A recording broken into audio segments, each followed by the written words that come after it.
বাংলাদেশকে অস্থিতিশীলভাবে একটি আনস্টেবল পরিস্থিতি থেকে ঠেলে দেওয়ার জন্য যে গোষ্ঠীগুলো ইতিমধ্যে কাজ করছে তারা কিন্তু আমাদের সামনে পরিষ্কার। আমি আজকের এই প্রেজেন্টেশন থেকে রীতিমতো আমার গা শিওরে উঠেছে যে কিভাবে তারা এই পার্বত্য অঞ্চলকে বাংলাদেশের মূল ভূখণ্ড থেকে বিচ্ছিন্ন করে একটি স্বতন্ত্র খ্রিস্টান স্টেট বানানোর জন্য যে কার্যক্রমগুলো চালাচ্ছে এগুলো কিন্তু আমরা আরো কয়েক বছর আগে থেকেই জানি, বুঝি এবং সোশ্যাল মিডিয়া, গণমাধ্যম বিভিন্ন ভাবে কিন্তু আমরা এগুলো দেখে আসছি। কিন্তু এগুলো দেখা সত্ত্বেও এর আগে বাংলাদেশের তৎকালীন ফ্যাসিস্ট স্বৈরাচার যারা দায়িত্বে ছিলেন, ক্ষমতায় ছিলেন, তারা কিন্তু জেনে বুঝে এই গোষ্ঠীগুলোকে নিয়ন্ত্রণ করেন নাই, বরঞ্চ আমি মনে করি পার্শ্ববর্তী দেশের চাপে তারা এক প্রকারের নীরব দর্শকের ভূমিকায় ছিল। তো তৎকালীন আওয়ামী সরকারের কাছে আমাদের খুব একটা প্রত্যাশা আকাঙ্ক্ষা ছিল না, কারণ আমরা জানি যে আওয়ামী লীগ একটা শুধুমাত্র ভারতীয় পরিকল্পনা বাস্তবায়নকারী সরকার। কার্যত পক্ষে যাদের হাতে কোনো পাওয়ার কিংবা কোনো ক্ষমতা নেই, এরা ইন্ডিয়া থেকে প্রেসক্রিপশন আসে, ঢাকার রাজত্বে বসে এটা সেটা বাস্তবায়ন করে। তো এখন এই 5ই আগস্টের পরে যে সরকার ছাত্র জনতার সরকার বলে ক্ষমতার চেয়ারে বসলেন, হাজার হাজার মানুষের রক্ত, জীবন, আত্মত্যাগের বিনিময়ে যাদেরকে আমরা চেয়ারে বসালাম, এদের কাছে আমাদের অনেক প্রত্যাশা, অনেক আকাঙ্ক্ষা ছিল। কিন্তু এই 1.5 বছরে তারা আসলে জনগণের কতটুকু আকাঙ্ক্ষা বাস্তবায়ন করতে পেরেছে, এটা কিন্তু আজকে বড় একটা প্রশ্নের বিষয়।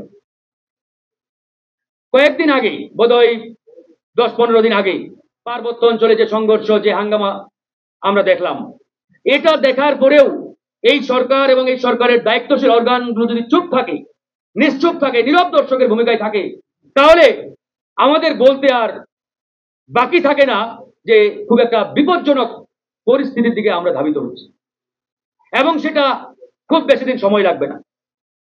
আজকে এই যে নানা রকম ধরেন যে আমাদের সামনে প্রশ্ন, নানা রকম আলোচনা সমালোচনা ইতিমধ্যে তৈরি হয়েছে, আদিবাসী, উপজাতি, ক্ষুদ্র নৃগোষ্ঠী, এটা সেটা, আমি এত ব্যাখ্যা বিশ্লেষণে যাব না ভাই। আমার বক্তব্য একবারই স্পষ্ট। আমাদের সংবিধান যা বলে, আমাদের বিদ্যমান আইন যা বলে, এই আইন এবং সংবিধানের মধ্যে আমাদের থাকতে হবে। এর বাইরে ডানে বামে যাওয়ার কোনো সুযোগ নেই, তাকানোরও কোনো সুযোগ নেই। বাংলাদেশের সংবিধান বলে এই 56,000 বর্গ মাইল এলাকার মধ্যে যারা রয়েছে, বসবাস করছে, যারা বাংলাদেশের পাসপোর্টধারী, তারা প্রত্যেকেই বাংলাদেশী। এটাই আমাদের একমাত্র পরিচয়। এর বাইরে হয়তো জাতি, ধর্ম, বর্ণ, নানান শ্রেণী কিংবা আপনার গোত্রের কারণে আপনার ভিন্ন পরিচয় থাকতে পারে, ধর্মীয় কারণে আপনি মুসলমান হতে পারেন, হিন্দু হতে পারেন, খ্রিস্টান হতে পারেন, হোয়াটএভার, কিন্তু আপনার আসল পরিচয় আপনি বাংলাদেশী। এখন এই বাংলাদেশী পরিচয় ব্যতি রেখে কেউ যদি আরো একটি ভিন্ন পরিচয় তৈরি করার চেষ্টা করে, এরা রাষ্ট্রদ্রোহ কার্যক্রমের সাথে জড়িত, দেশ বিরোধী কার্যক্রমের সাথে জড়িত, এবং এদের বিরুদ্ধে কড়া অ্যাকশন এই রাষ্ট্রকে নিতে হবে, সরকারকে নিতে হবে। আর সরকার যদি এখানে নমনীয়তা দেখায়, তাহলে বুঝতে হবে এরাও ওই আগের সরকারের মতো বিদেশি গোলামদের এজেন্ডা বাস্তবায়নে কাজ করছে। আমরা এই বাংলাদেশে কোনো বিদেশি এজেন্ডা বাস্তবায়ন করতে দেব না ইনশাআল্লাহ। এই দেশকে নিয়ে অনেক খেলা হয়েছে, অনেক ষড়যন্ত্র হয়েছে, অনেক নীল নকশা এর আগে বাস্তবায়নে তারা চেষ্টা করেছেন। আমরা কোনো ওই ভিনদেশি, আমেরিকান, ইউরোপিয়ান, ভারত কিংবা পাকিস্তানের প্রভুত্ব রাজত্ব এই বাংলাদেশের মাটিতে ইনশাআল্লাহ বাস্তবায়ন হতে দেব না। এই দেশ কিভাবে চলবে এটা সিদ্ধান্ত নিবে এই বাংলাদেশের জনগণ, এদেশের নাগরিকরা। এখানে কোনো ইন্ডিয়ান আধিপত্যবাদ, আমেরিকান আধিপত্যবাদ, পাশ্চাত্যের কোনো আধিপত্যবাদ এই বাংলার মাটিতে চলতে পারে না বন্ধুগণ। আমি আজকে ডক্টর মোহাম্মদ ইউনূসের কাছে আবেদন জানাবো, আহ্বান জানাবো যে আপনি অতি সত্বর সিদ্ধান্ত নেন, আমাদের এই পার্বত্য অঞ্চলে সেনা ক্যাম্প নয়, আমরা সেখানে স্থায়ী ক্যান্টনমেন্ট চাই। সেখানে ক্যান্টনমেন্ট গঠন করতে হবে, স্থাপন করতে হবে।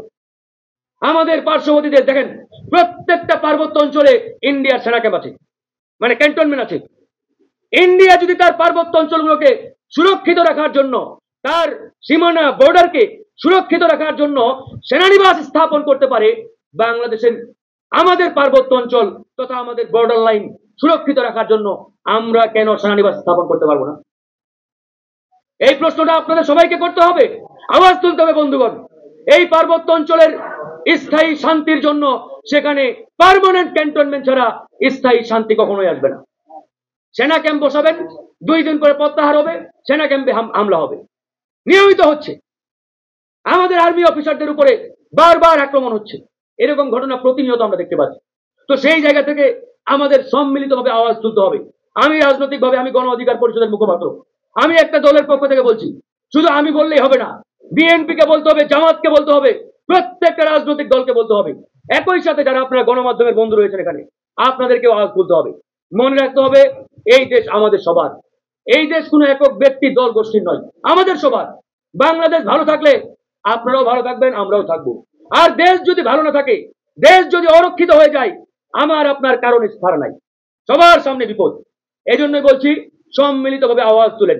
আরেকটি কথা, আজকের বক্তা খুব ভালোভাবে বলেছেন, সেনাবাহিনীকে নিয়ে অনেক মুখরোচক গল্প, আলোচনা, সমালোচনা আমরা কিন্তু সোশ্যাল মিডিয়া গণমাধ্যমে দেখি।